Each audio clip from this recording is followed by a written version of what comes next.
Hola, bienvenidos a Rutas del Terror. Hoy les traigo la lectura adaptada del libro, atentamente suyo, Jack el Destripador, uno de los cuentos de Robert Bloch. Espero que sea de su agrado. Vamos a ello.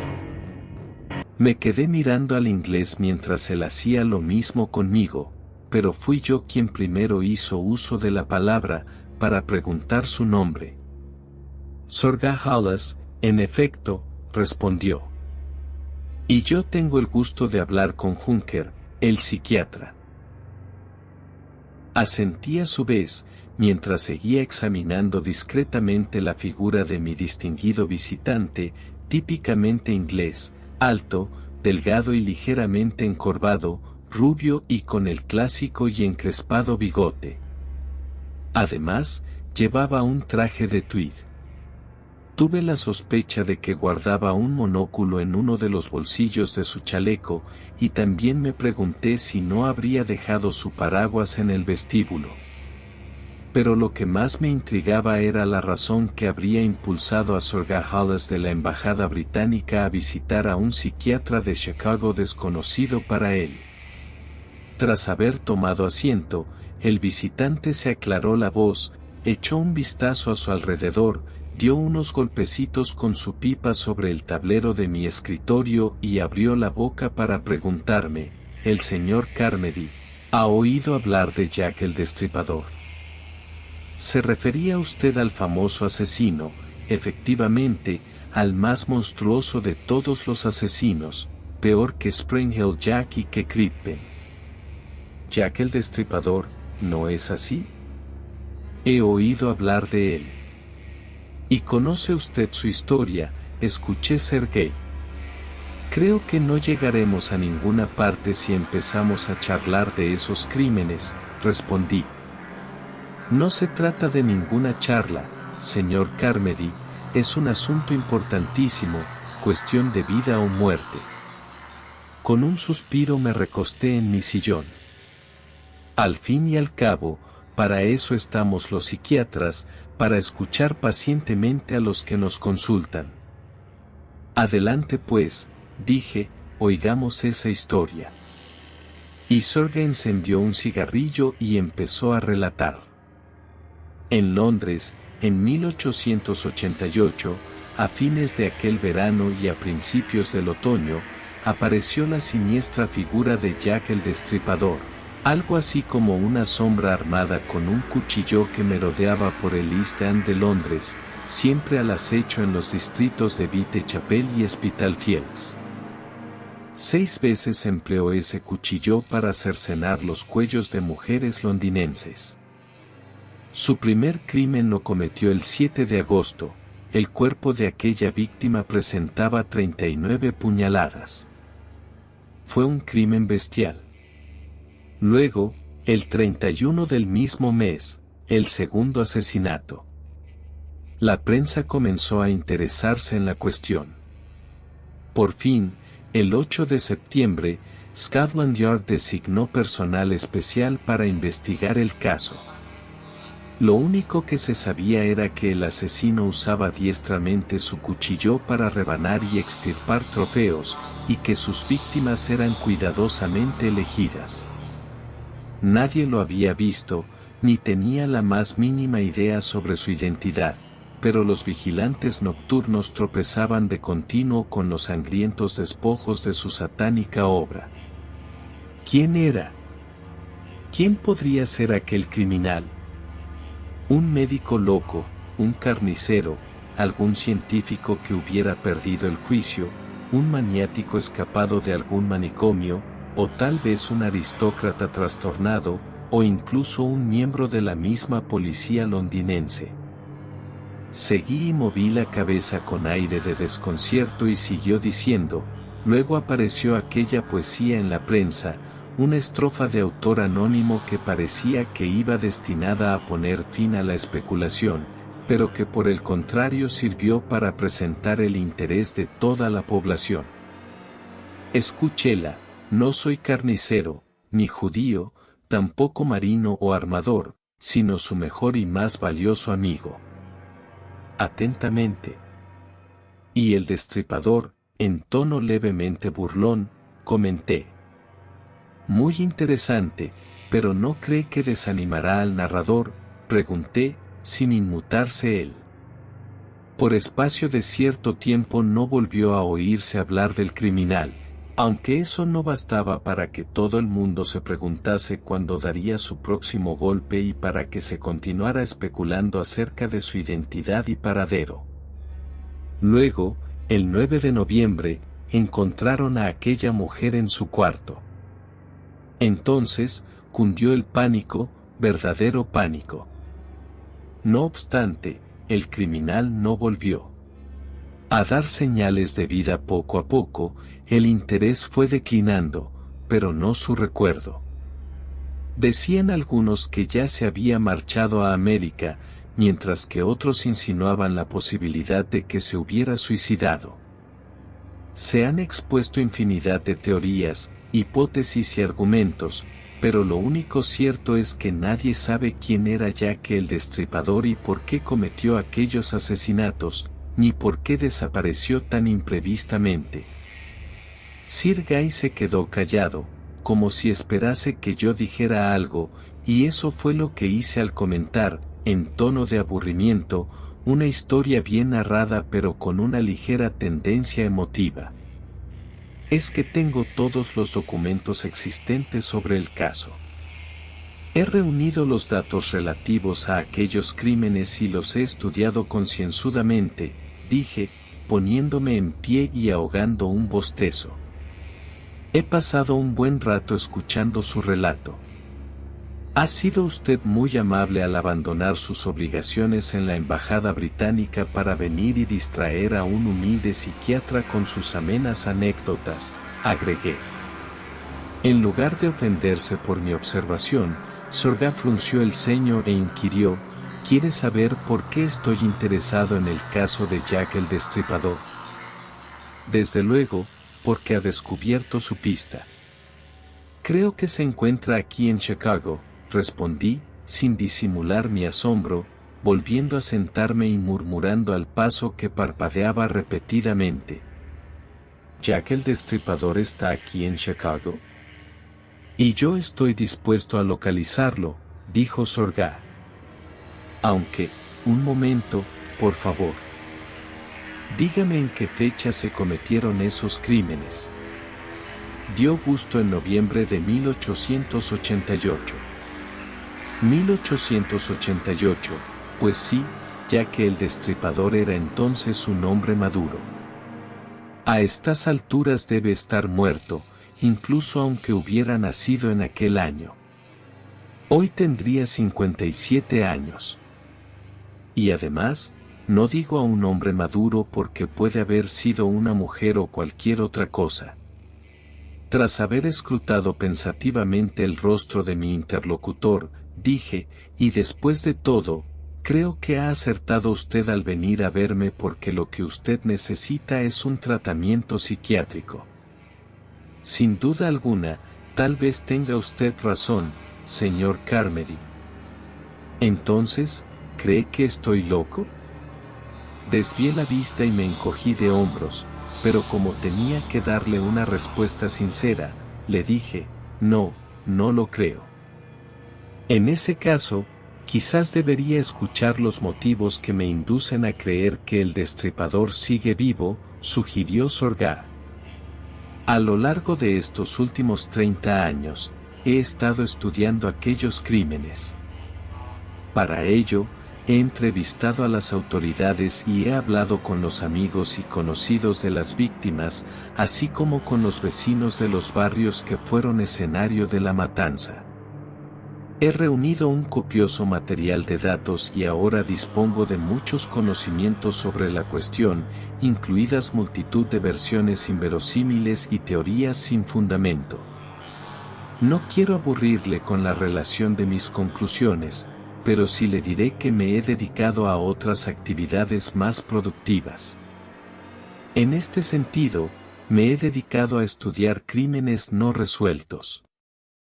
Podría mostrarle muchos recortes de periódicos de casi la mitad de las grandes ciudades del mundo, San Francisco, Shanghái, Calcuta, Omsk, Arts, Berlín, Pretoria, El Cairo, Milk, Adelaida. En todas esas poblaciones han ocurrido asesinatos con las mismas características. He seguido esta pista sangrienta desde Nueva York hacia el oeste, a través del continente, desde San Francisco hasta el Pacífico, y desde allí a África durante la guerra en Europa.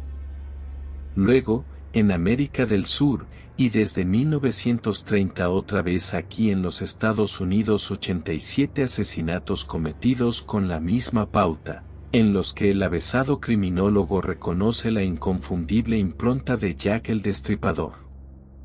¿Recuerda usted los descuartizamientos ocurridos recientemente en Cleveland y, en estos últimos 6 meses, 2 asesinatos en Chicago, uno de ellos allá en Southbourne y el otro en cierto lugar de Hampstead?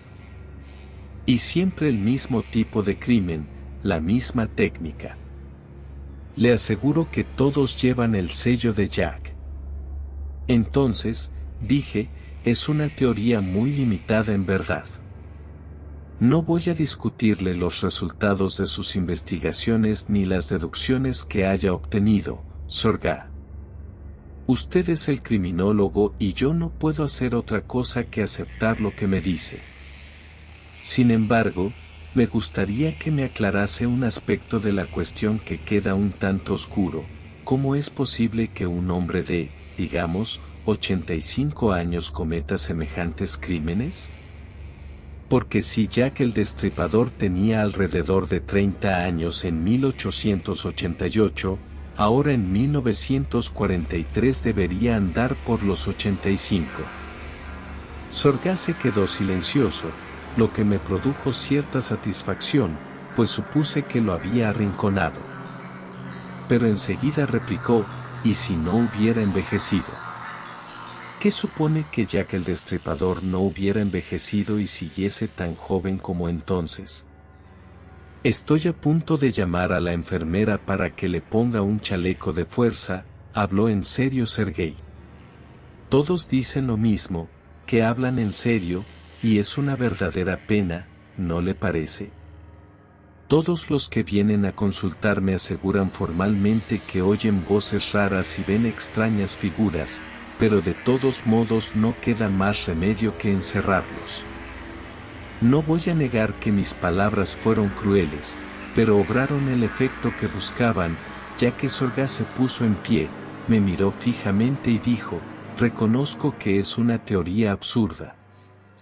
No obstante, tenga en cuenta que todas las teorías que se han formulado son tanto o más descabelladas, que era un médico, un maníaco o una mujer. Por tanto, ¿por qué ha de ser la mía distinta de las demás? Por una sencilla razón, repliqué, porque la gente crece y se hace mayor, porque todo el mundo envejece, Sorga, incluso los médicos, los maníacos y las mujeres, y los hechiceros, los que practican la nigromancia y la magia negra. ¿Qué quiere decir?, preguntó Sorga. He estudiado todos los detalles, señor Carmody. He examinado con detenimiento las fechas en las que se cometieron esos crímenes y la pauta, el ritmo que formaban esas fechas, el ritmo solar, lunar y estelar, o sea, su aspecto sideral, su significado astrológico. Aquel hombre estaba completamente loco, pensé, pero seguía escuchando. Le escucho, usted, señor Carmody. Supongo que, ya que el Destripador no matará por el simple placer de matar, sino que lo impulsará el deseo de hacer sacrificios. ¿Qué clase de sacrificios? Se ha dicho que si se ofrecen sacrificios a los espíritus de las tinieblas, estos otorgan favores cuando el momento es el adecuado, por cierto, cuando la luna y las estrellas están en conveniente posición, y con las debidas ceremonias, esos espíritus conceden.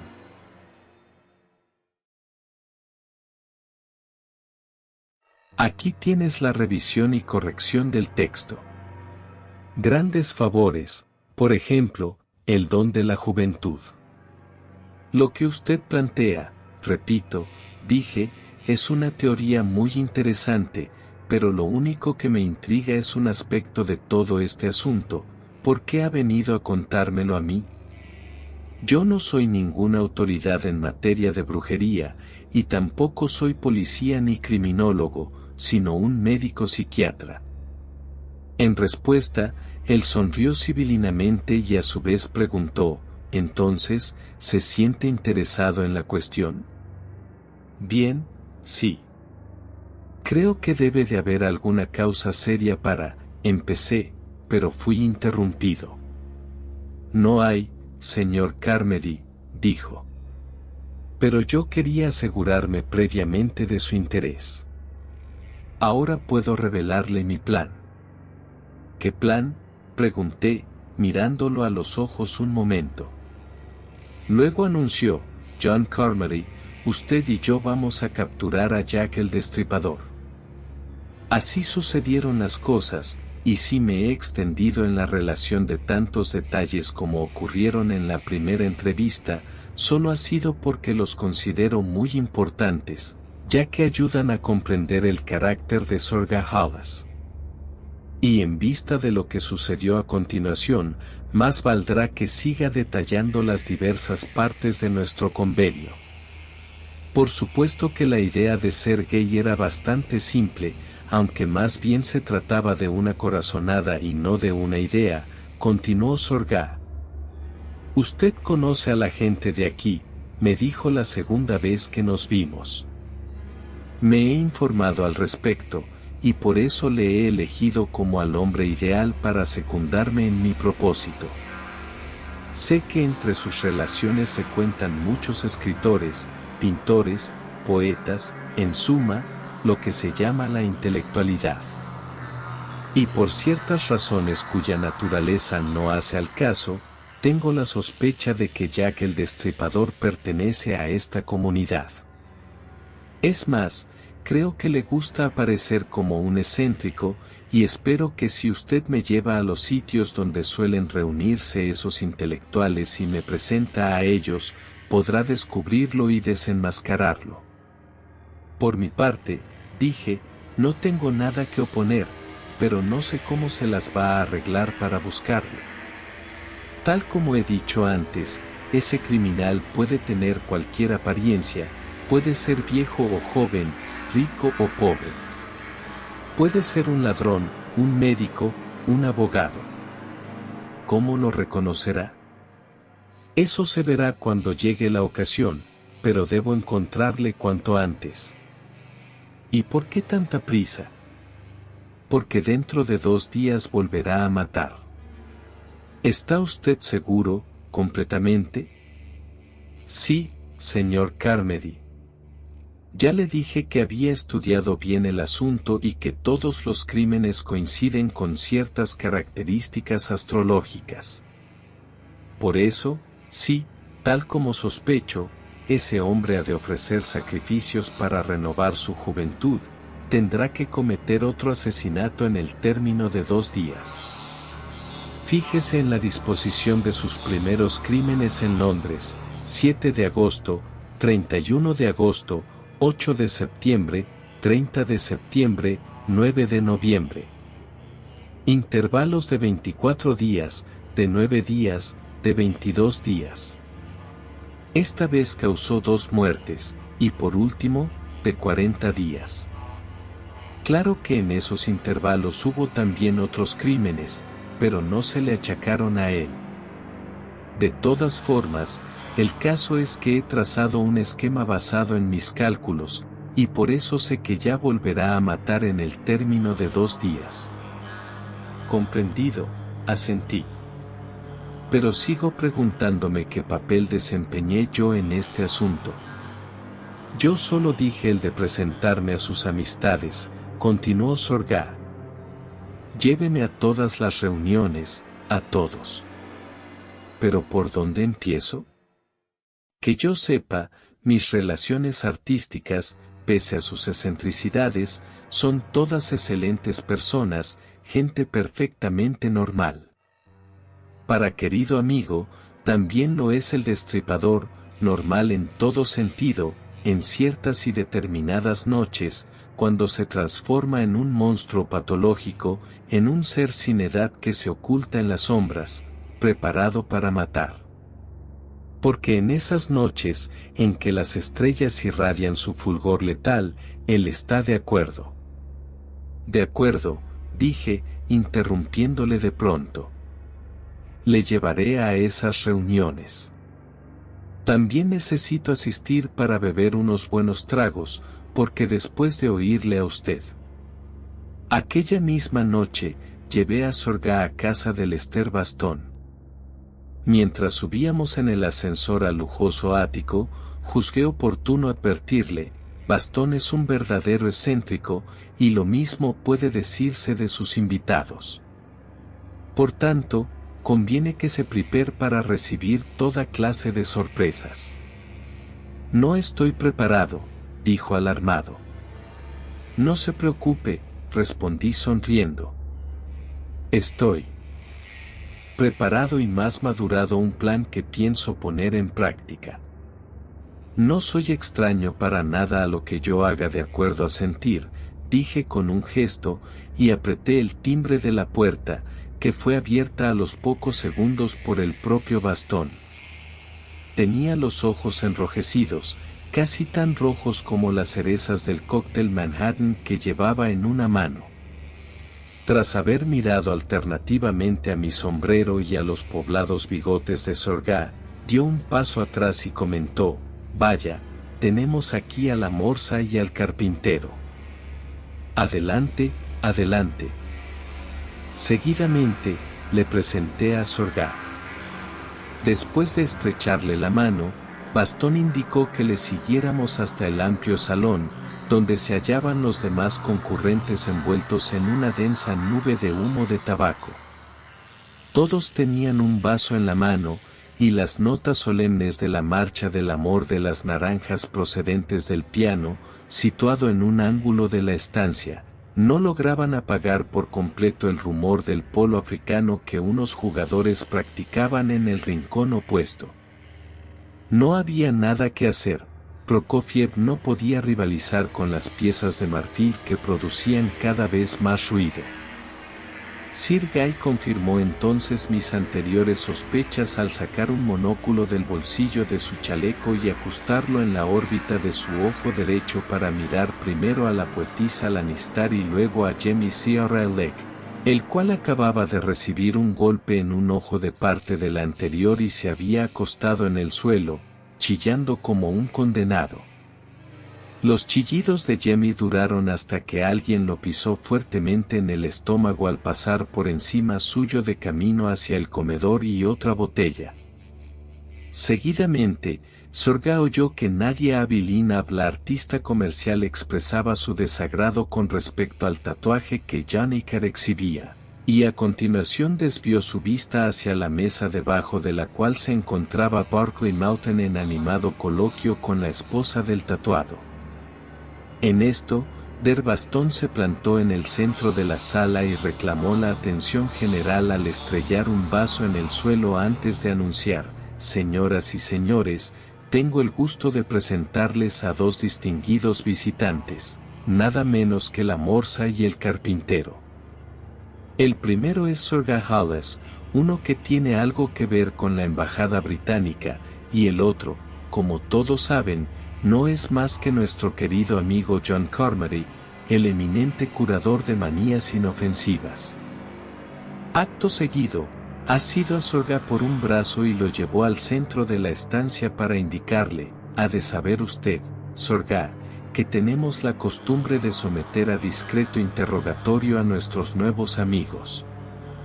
No es más que una sencilla formalidad. ¿Comprende usted? Supongo que estará preparado para responder a nuestras preguntas. Por supuesto que lo está, pensé yo. Viene preparado para todo. Bastón, al ver que el neófito asentía con aire afable, dio una palmada y exclamó, amigos, aquí os entrego a este bulto procedente de la Gran Bretaña. Tenéis la palabra. Comenzó inmediatamente el pitorreo que yo había anunciado a Sorga, pero no tuve ocasión de escucharlo, pues en aquel momento se acercaba a mi Lady Eder y me enganchó por un brazo para llevarme a remolque a la salita vecina y dedicarme uno de los clásicos discursos que empiezan así: oh, cariño, estuve esperando que me telefonearas. Cuando al fin pude liberarme de ella, volví al salón y comprobé, al juzgar por el alboroto general, que Sorga estaba comportándose en todos los aspectos normal y sociablemente. «Y si me permite una pregunta», inquirió entonces Bastón, «¿puede explicarnos a qué se debe su visita de esta noche? ¿O vamos a...?» «Por supuesto que sí», interrumpí. «Estoy buscando a Jack el Destripador». Nadie celebró esta vez con risas la respuesta de Sorga, quizás porque todos los presentes sufrieron la misma impresión que yo había experimentado al oírla por primera vez. Miró entonces a los reunidos, y empecé a preguntarme. No, no era posible. La Vergón, Eastern Química, Lake Big Pool, Nadia Balanov, Tom Joad, Katy su esposa, Berkeley Mountain, Lady Eder. Todos eran inofensivos. Y sin embargo, qué sonrisa más forzada la que mostraba Deadpool y la mueca sardónica que torcía los labios de Barclay Merton. Sí, ya sé que estos pensamientos eran absurdos, pero se daba el caso de que hasta entonces no me habría dado cuenta de una evidente realidad, que todos los citados, al igual que yo mismo y que todo el mundo, tenían secretos en su vida, hechos y circunstancias que no se revelaban en el curso de aquellas festivas reuniones. ¿Cuántos de los presentes tendrían algo turbio que ocultar? ¿Quién de entre ellos generaría a la horrenda diosa Hécate y le ofrecería sangrientos sacrificios? Por un momento, puestos en plan de sospechar, hasta el mismo Lester Bastón podía estar fingiendo. Volví a concentrar mi atención en el ambiente general, formado por el conjunto de asombradas expresiones de Bastón y sus invitados, en manifiesto contraste con la que exhibía Sorga, de completa complacencia, como si se sintiera satisfecho con la expectación que acababa de suscitar. ¿A qué se debería la obsesión de aquel inglés por lo relativo a Jack el Destripador? ¿Sería tal vez un pretexto para encubrir otros secretos? La morsa no bromea, amigos, advirtió Bastón, dando una palmada en un hombro a Sorga para romper así la tensión nerviosa que parecía haber paralizado a los demás. Nuestro pariente de la Gran Bretaña se encuentra verdaderamente en la buena pista del Destripador, cuya historia conocéis todos, ¿verdad que sí? Pues bien, sigue ahí, está convencido de que ese asesino sigue viviendo y cree que anda merodeando por Chicago. Y por si fuera poco, queridos amigos, Sorga tiene razones para suponer que Jack el Destripador podía hallarse incluso en el seno de esta alegre reunión. La declaración ocasionó las burlonas risitas que eran de esperar. «Lady Eder», exclamó entonces Bastón, en tono de cómico reproche, «ni tú ni las otras chicas tenéis motivos para reíros, porque antes de saberlo, el Destripador puede ser muy bien una mujer, una especie de Jean, la Destripadora». Esther se aproximó a Sorga para mirarle de cerca y preguntarle, «¿Quiere usted decir que sospechas realmente de uno de nosotros? Pero si ese Jack el Destripador desapareció hace mucho tiempo, en 1888, si mal no recuerdo». Siguió comentando Bastón burlonamente, «Vaya, ¿cómo es que estás tan enterada de esa fecha? Resulta sospechoso, ¿verdad, Sorga? Vigílela usted, no la pierda de vista, puede que no sea tan joven como parece, porque detrás de esa poetisa se esconden muchas cosas». Recobrada poco a poco la tranquilidad, pronto renació el bullicio en el salón.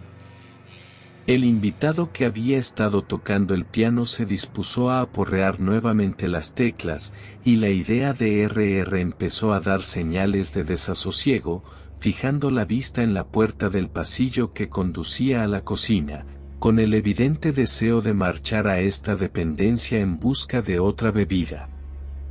De pronto gritó Bastón, y sabes una cosa, la morsa tiene un revólver. Y en efecto, su mano había rozado inadvertidamente el costado izquierdo del inglés, notando el contacto del arma. Y antes de que Sorga se hubiera dado cuenta de lo que estaba sucediendo, se la había quitado de la funda. Por un momento, temí que las bromas hubiesen llegado demasiado lejos.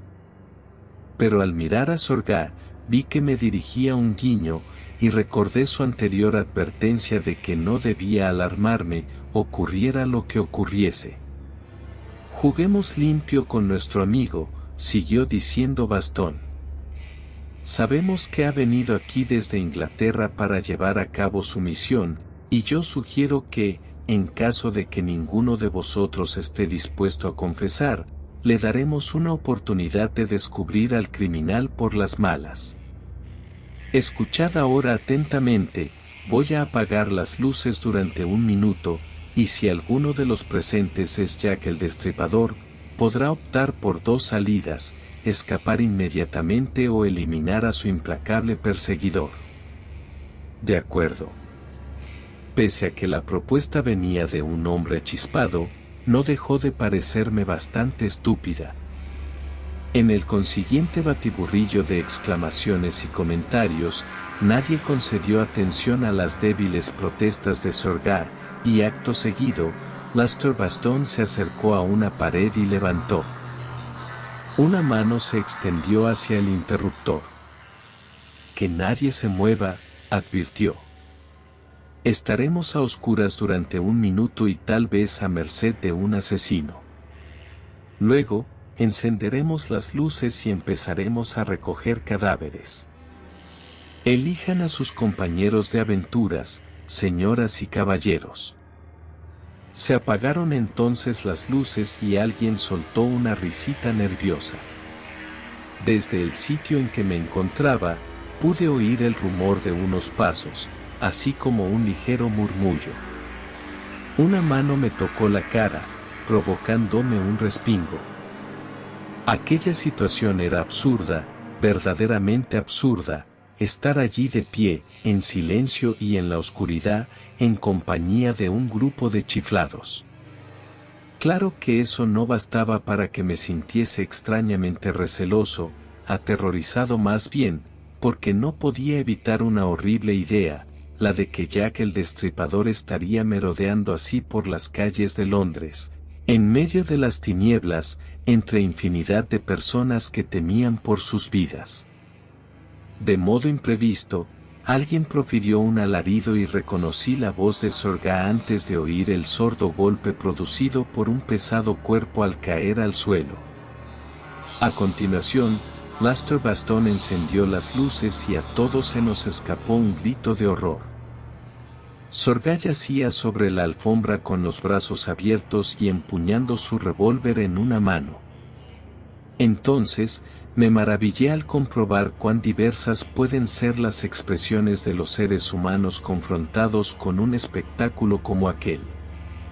Todos los invitados de Bastón se hallaban allí, ninguno había aprovechado la oportunidad para escabullirse y, sin embargo, Sorga estaba tumbado en el suelo, inmóvil. Estupendamente, dijo Sorga, poniéndose de rodillas para levantarse y dedicarnos una afable sonrisa. No ha sido más que un experimento. Si Jack el Destripador se hubiese encontrado entre ustedes, si hubiera creído que me habían asesinado, en este momento se habría delatado a sí mismo. Ahora, he quedado completamente convencido de la inocencia de todos ustedes. Queridos amigos, perdónenme por el susto que acabo de proporcionarles. Seguidamente, se dirigió a mí y me preguntó, ¿nos vamos? Yo creo que es un poco tarde. Incapaz de reaccionar, le seguí en silencio hasta el vestíbulo para recoger nuestros sombreros, mientras el resto de la concurrencia continuaba mirándonos sin decir palabra. Conforme con nuestro previo acuerdo, a la noche siguiente, me reuní con Sorga en la esquina de la calle 29 y la avenida Alstead. Después de lo que había presenciado 24 horas antes, me había preparado para cualquier eventualidad, pero nada extraño ocurrió en el momento del encuentro. Serge estaba allí, esperándome al amparo de las sombras de un portal, y lo único que reveló su actitud de alerta fue el instintivo movimiento de su mano en dirección de la funda de su revólver. Cuando me le acerqué, lo hice sin ser visto y exclamé: «Buenas noches, muy buenas». Él contestó, preparado para iniciar nuestra desatinada partida de caza.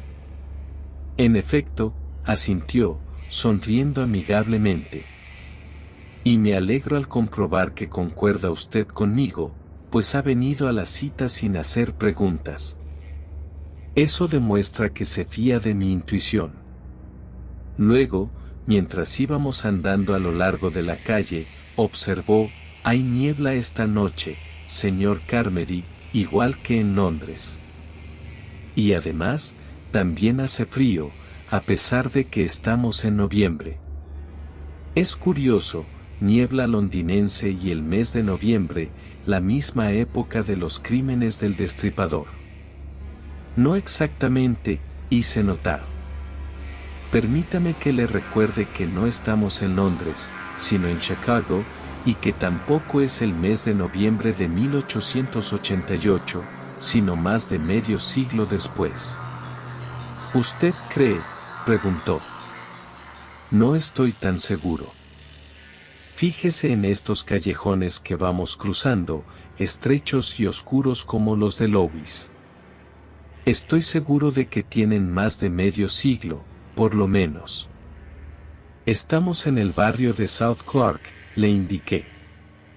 «Y la verdad es que no sé por qué me habrá citado usted aquí». «Una corazonada, solo un presentimiento, señor Carmody. Quiero dar una vuelta por estos lugares porque tienen una disposición muy semejante a la de la zona donde el Destripador solía deambular. No creo que lo busquemos en los distritos bien iluminados, como el barrio bohemio, sino aquí, entre las tinieblas, que es donde se mantiene al acecho». No pude evitar que mi voz temblara un poco al preguntar con fingida desparpajo: «Entonces, ¿por eso va usted armado? Es posible que necesitemos un revólver. Al fin y al cabo, esta es la noche en la que ha de volver a matar». Seguimos caminando por aquellas calles desiertas y envueltas en niebla. De vez en cuando, se veía la claridad que brotaba del interior de una taberna, pero el resto del barrio se encontraba sumido en densa oscuridad. Al cabo de un rato, impresionado por aquel ambiente, empecé a temer la posibilidad de que me atacase a mí también la locura de mi acompañante y, con acento un tanto irritado, señalé: «Pero ¿no ve usted que no hay ni un alma por estas calles? Tiene que aparecer, tiene que venir aquí. Un lugar sórdido como este atrae a la maldad, y el Destripador es un espíritu maligno. Siempre ha cometido sus crímenes en los barrios sucios. Tal vez se trate de un capricho suyo, pero lo cierto es que parece sentir predilección por la mugre.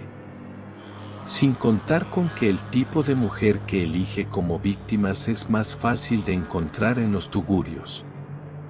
Pues bien, entremos en alguna taberna, porque lo cierto es que estoy el abdomen». Minutos después cruzábamos la puerta de una taberna cuyo único ocupante era el gigantesco tipo que atendía el mostrador. Tras haber abonado el importe de una botella de ginebra, fuimos a sentarnos en la intimidad de un reservado, donde nos pusimos a charlar mientras servíamos el contenido de nuestros vasos. Pasó un cuarto de hora, y otro cuarto, y al final era Sorga el único que hablaba, y acerca de lo mismo que me había contado en mi consultorio el primer día en que nos vimos, como si no me lo hubiese referido entonces. Pero es que los pobres obsesivos son así, no hay nada que los aparte de su idea fija.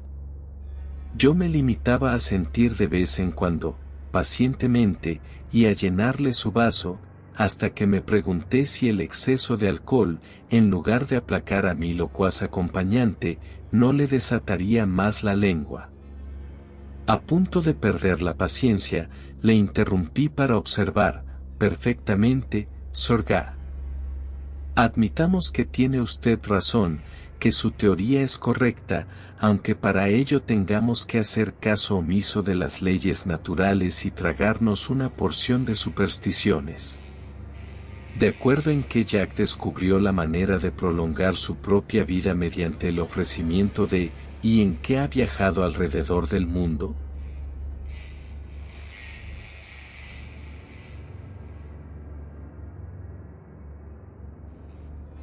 Tal como usted afirma, supongamos también que todo lo que usted cree es absolutamente cierto, y que ya que está ahora aquí en Chicago, bien, sencillamente, Sorga, que aunque todo lo que usted se empeña en creer fuera verdad, no por ello hemos de esperar que Jack el Destripador vaya a presentarse aquí en esta taberna para que usted lo mate o lo entregue a la policía.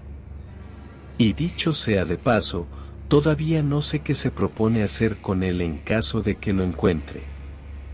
Vació un trago de su vaso y murmuró, voy a atrapar ese canalla, voy a capturarlo y entregarlo a las autoridades, junto con todos los documentos y pruebas que he reunido a lo largo de todos estos años.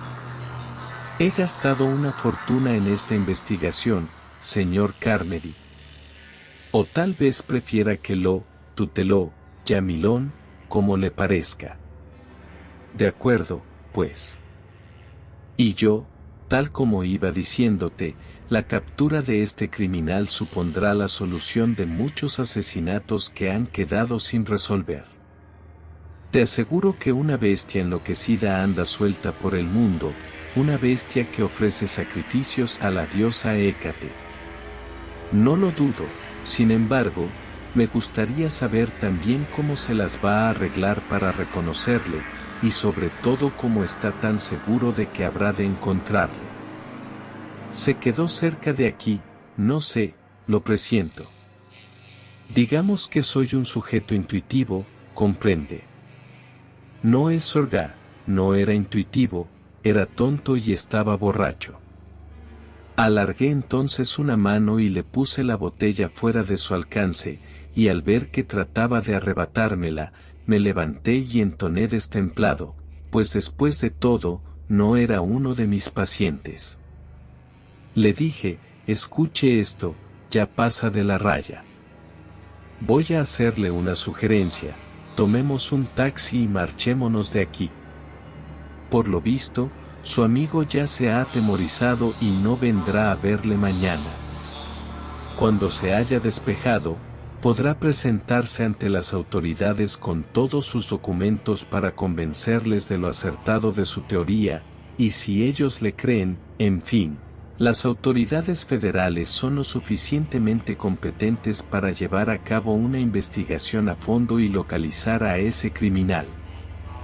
Con la obstinación del beodo, Sorga murmuró, no, en taxi no.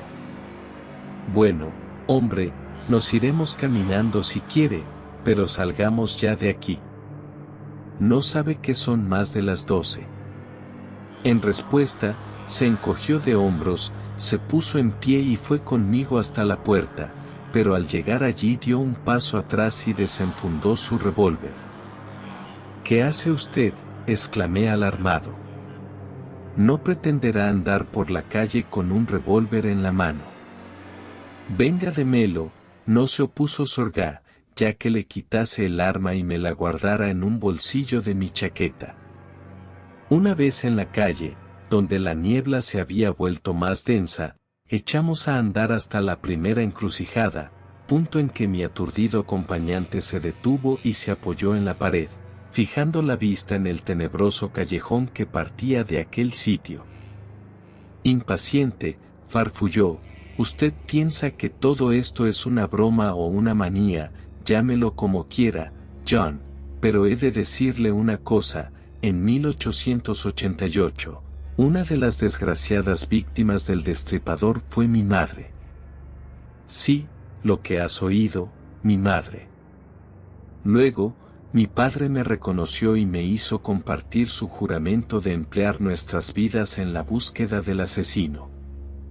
Empezó esa búsqueda y murió en Hollywood en 1929, cuando seguía la pista del destripador. Sí, la prensa dijo que lo habían matado en una reyerta, pero yo conozco la identidad de su asesino. Por eso he continuado su trabajo, comprende. Seguiré buscando a ese monstruo hasta que lo encuentre y pueda matarlo con mis propias manos, porque Jack destruyó la vida de mi madre y la de muchas otras personas para mantener la suya. Igual que un vampiro se revuelca en la sangre de sus víctimas y se nutre de muerte. Igual que una fiera infernal, anda al acecho por el mundo en espera de matar y matar. Es endiabladamente astuto, pero yo no descansaré hasta que lo encuentre. Nunca, nunca descansaré. No hacía falta que lo afirmara con tanto énfasis para convencerme, seguro estaba de que jamás habría de renunciar a su propósito, porque Sorga era tan fanático en su obsesión como el mismo criminal al que buscaba. Al día siguiente, quizás cuando se hubieran disipado los efectos de su borrachera, iría a las autoridades para entregar sus documentos sobre el caso y seguiría investigando. Y tal vez, algún día, más tarde o más temprano, recibiría la recompensa a su persistencia. Porque siempre, a pesar de todo, había tenido la impresión de que aquel hombre no andaba muy desencaminado con sus teorías, por más fantásticas que éstas parecieran. «Vámonos», le apremié, tomándolo del brazo. «Devuélveme mi revólver», exclamó, aferrándose a sus pies. «Está bien», dije, al tiempo que sacaba una mano del bolsillo. Sir Guy bajó la mirada y abrió los ojos desmesuradamente, mientras balbuceaba: «Pero eso no es mi revólver, es un cuchillo». «Ya lo sé», asentí, derribándolo al suelo con un grito. Y murmuré al acercar la afilada hoja a su garganta: «No me llames John, llámame Jack. Jack el Destripador».